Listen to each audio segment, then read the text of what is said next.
The effort to quickly vaccinate San Diegans for COVID-19 kicks into high gear. The new collaborative effort between private companies, a local university, and the Padres. More than 1 million unemployment claims in California. They are frozen as the state investigates potential fraud. We're going to speak to a local man who's caught up in this freeze about his efforts to fix the problem. An entire family in Fallbrook comes down with coronavirus, leaving them isolated and in need of help. The effort from neighbors to help them survive. ABC 10 News at 6 starts now. But first, House Democrats say they plan to introduce articles of impeachment against President Trump as soon as Monday. Good evening. I'm Kimberly Hunt. And I'm Steve Atkinson. The latest draft charges the president with, quote, incitement of insurrection for willfully inciting violence against the government of the United States. And tonight, a growing number of Republicans have suggested they are open to the move. I will definitely consider whatever articles they might move, because as I've told you, I believe the president has disregarded his oath of office. What he did was wicked. Alaska Senator Lisa Murkowski is going one step further, calling for the president to resign. She told the Anchorage Daily News today, quote, I want him to resign. I want him out. He has caused enough damage. White House advisors say President Trump has no intention of doing that. And this comes as flags at the U.S. Capitol fly at half-staff in honor of the Capitol police officer who was killed while fighting the mob of Trump's supporters on Wednesday. President Trump has remained silent about the officer, but a statement from the White House said it's a reminder that police officers run toward danger to maintain peace. Meantime, more people are being arrested, accused of taking part in the attack on the Capitol. That includes this man, photographed lounging in House Speaker Nancy Pelosi's office with his feet up on her desk. That is Richard Barnett. He is now charged with 3 federal counts and was arrested by the FBI in Little Rock, Arkansas just this morning. He bragged about getting into Pelosi's office as well as taking an envelope from her desk and leaving a nasty note behind. And late today, Twitter announced it is permanently suspending President Trump from the platform. It said that decision was based on what the social media site calls the risk of a further incitement of violence. Also tonight, the COVID-19 vaccine rollout continues and plans to get it to as many people as possible. It's well underway in San Diego County. Our ABC 10 News anchor Lindsay Pena explains how private companies, a local university, and even the Padres are joining the effort. With no baseball games right now, Petco Park is free to become the location of San Diego County's first COVID-19 Vaccination Superstation. Today, the county announced it's partnering with the Padres, UC San Diego Health, and the City of San Diego to make it happen. Beginning Monday, January 11th, the Vaccination Superstation will be operating out of the tailgate lot from 7 a.m. to 7 p.m. 7 days a week for healthcare workers. The goal is to vaccinate up to 5,000 people a day with the help of staff from UCSD Health. More vaccines will also soon be available at Ralph's grocery stores. In San Diego County, we're looking at next week. We are expecting those doses to begin arriving in our stores. John Vitava with Ralph's says the chain has 21 stores in San Diego County that will have doses ready to go for people in Phase 1A next week. And they're looking forward to soon being able to vaccinate their employees. Through our advocacy efforts, we were able to get grocery workers, so frontline grocery workers, moved up into that Phase 1B. So they will be next in line for the vaccine once it becomes available. San Diego County health officials told ABC 10 News there's no set date on when we could move into Phase 1B, which includes the elderly and essential workers, but did say they're trying to move as aggressively as possible through the phases and tiers. Lindsay Pena, ABC 10 News. Any healthcare worker wanting to go to the Vaccination Superstation will need to make an appointment. To do that, online, vaccinationssuperstationsd.com. The county's 14-day rolling average of positive COVID tests rose above 14% today. That's nearly double what it was a month ago. The county reported more than 4,500 new cases today. I said 4,500 new cases today, bringing our total to 185,000 now.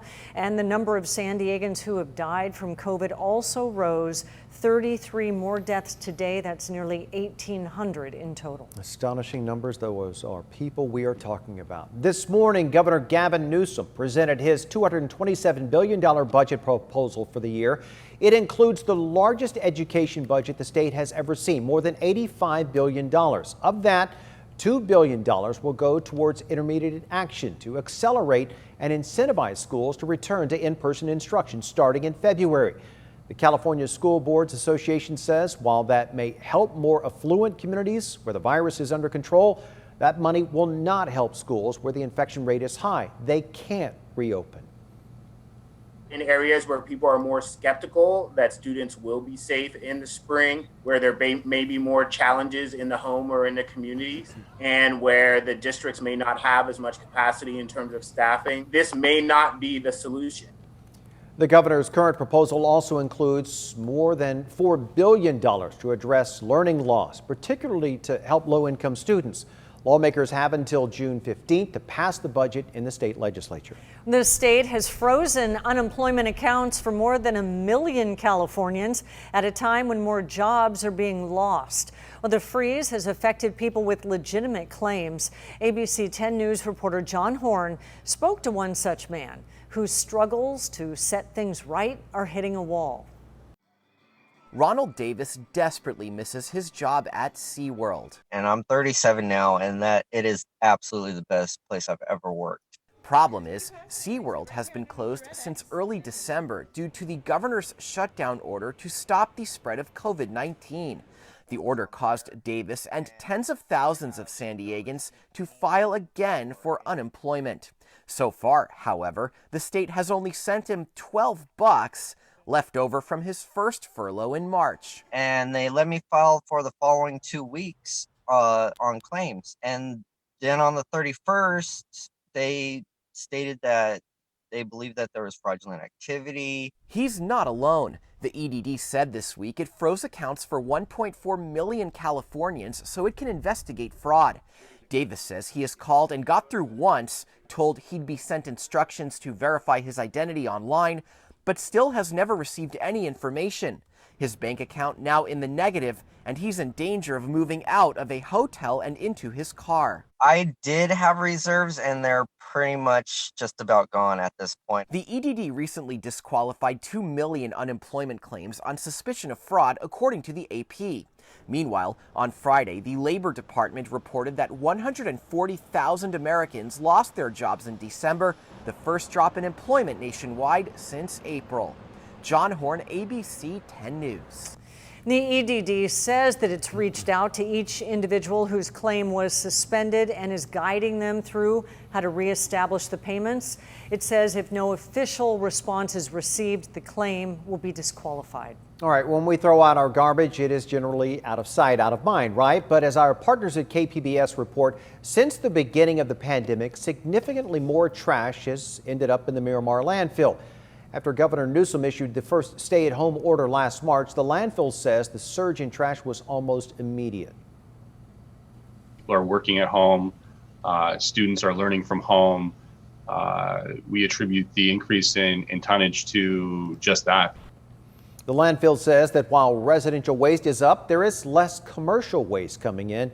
It also says there's no concern about filling the landfill to the limit, at least not for a few years.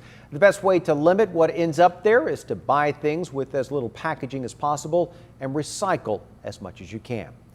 And you can track the very latest on the coronavirus developments with the ABC 10 News app. You can find it for free in the App Store. The San Diego City Attorney is going after the property owner and the organizer of a New Year's Eve rave in Miramar, which ended in a stage collapse.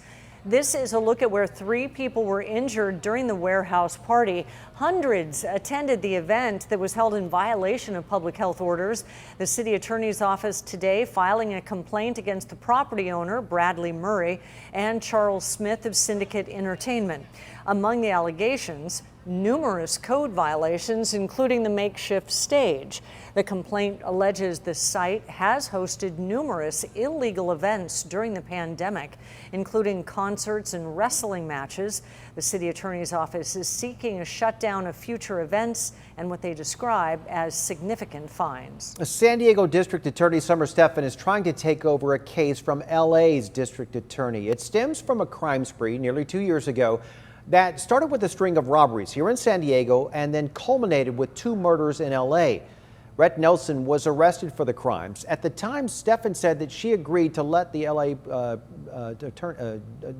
prosecute that case because they promised to pursue a maximum life sentence without the chance for parole. Well, now Stephan says that the attorney there, elected in November, was walking that back and was elected on a platform of reforming the prosecution system. Hundreds of pet snakes died after a fire ripped through a garage in El Cajon. It started just before 6 o'clock this morning at a home on Pepper Hill Drive. Crews arrived to find flames coming from the garage. A man was sleeping inside and was awakened by a barking dog. They both got out safely. Firefighters say 100 snakes were killed in the garage fire. San Diego Humane Society managed to rescue a 10-foot snake, 2 tortoises, and several rats.